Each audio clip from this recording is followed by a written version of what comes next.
നമസ്കാരം, ചർച്ച് അപ്ഡേറ്റ്സിലേക്ക് സ്വാഗതം. ആശുപത്രിയിലെ ചികിത്സയ്ക്ക് ശേഷം വത്തിക്കാനിൽ തിരിച്ചെത്തിയ ഫ്രാൻസിസ് പാപ്പ ആദ്യമായി സെന്റ് പീറ്റേഴ്സ് സ്ക്വയറിലെ ബലിവേദിയിലെത്തി.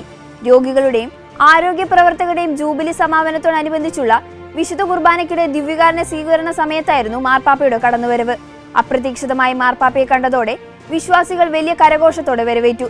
വിശുദ്ധ കുർബാനയ്ക്ക് ശേഷം സെന്റ് പീറ്റേഴ്സ് സ്ക്വയറിൽ തിങ്ങി നിറഞ്ഞ ആയിരക്കണക്കിന് വിശ്വാസികൾക്ക് മധ്യത്തിലൂടെ വീൽചെയറിൽ നീങ്ങിയ മാർപ്പാപ്പ ജനങ്ങളെ ആശീർവദിച്ചു.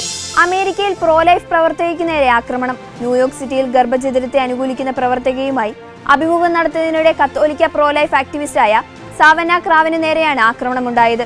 ചർച്ചയ്ക്കിടെ കോപാകുലിയായ സ്ത്രീ സവാനയെ ആക്രമിക്കുന്ന വീഡിയോ സമൂഹ മാധ്യമങ്ങളിൽ വലിയ ചർച്ചയായിട്ടുണ്ട്. വർഷങ്ങളായി പ്രോ ലൈഫ് വക്താവായി പ്രവർത്തിക്കുന്ന വ്യക്തിയാണ് സവാന. അധ്യാപകർക്ക് പ്രാർത്ഥിക്കാൻ അനുവാദം നൽകുന്ന ബിൽ പാസാക്കി ടെക്സസ്. അധ്യാപകർക്കും സ്കൂൾ ജീവനക്കാർക്കും പൊതുവിദ്യാലയങ്ങളിൽ ഡ്യൂട്ടിയിലായിരിക്കുമ്പോൾ പ്രാർത്ഥിക്കാനോ വിശ്വാസപരമായ പ്രസംഗത്തിൽ പങ്കെടുക്കാൻ അനുവദിക്കുന്ന ബില്ലാണ് പാസാക്കിയത്. അതേസമയം ക്രൈസ്തവ വിശ്വാസത്തിന് മുൻതൂക്കം നൽകുന്ന മറ്റു ബില്ലുകളും പരിഗണനയിലുണ്ടെന്നാണ് അധികൃതർ അറിയിക്കുന്നത്. എല്ലാ ക്ലാസ് മുറികളിലും 10 കൽപ്പനകൾ പ്രദർശിപ്പിക്കാനും സ്കൂൾ ദിവസങ്ങളിൽ പ്രാർത്ഥനയോ ബൈബിൾ വായനയോ അനുവദിക്കാനും അവസരം നൽകുന്ന ബില്ലുകൾ അവതരിപ്പിക്കാനാണ് അധികൃതർ നീക്കം നടത്തുന്നത്.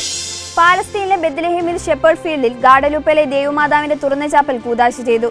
ടോളിഡോ ആർച്ച് ബിഷപ്പും സ്പാനിഷ് സഭയുടെ അധ്യക്ഷനുമായ മോൺസിഞ്ഞോർ ഫ്രാൻസിസ്കോ സെറോ ചാവോസ് ആണ് ചാപ്പൽ കൂദാശ ചെയ്തത്.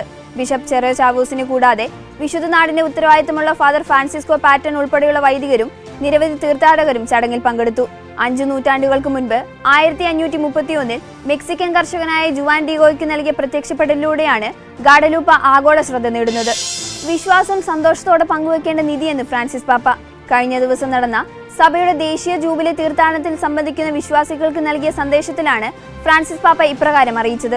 തീർത്ഥാടകർക്കൊപ്പം ആയിരിക്കാൻ സാധിക്കാത്തതിലുള്ള ഖേദം പ്രകടിപ്പിച്ചുകൊണ്ടാണ് പാപ്പ തന്റെ സന്ദേശം ആരംഭിച്ചത്. ഒരിക്കലും നിരാശപ്പെടാതെ പ്രത്യാശയുടെ സന്ദേശത്തിന് സാക്ഷികളാകുവാൻ വിശ്വാസ നവീകരണത്തിനായും വിശുദ്ധ പത്രോസിന്റെ പിൻഗാമിയോടുള്ള അടുപ്പം പുതുക്കുന്നതിനുമായും സ്ലോവാക്യൻ ജനത റോമിലേക്ക് തീർത്ഥാടനം നടത്തുന്നതിൽ തനിക്കുള്ള അതിയായ സന്തോഷം പാപ്പ പങ്കുവച്ചു. ഇതോടെ ചർച്ച് അപ്ഡേറ്റ്സ് പൂർണ്ണമാകുന്നു. നന്ദി.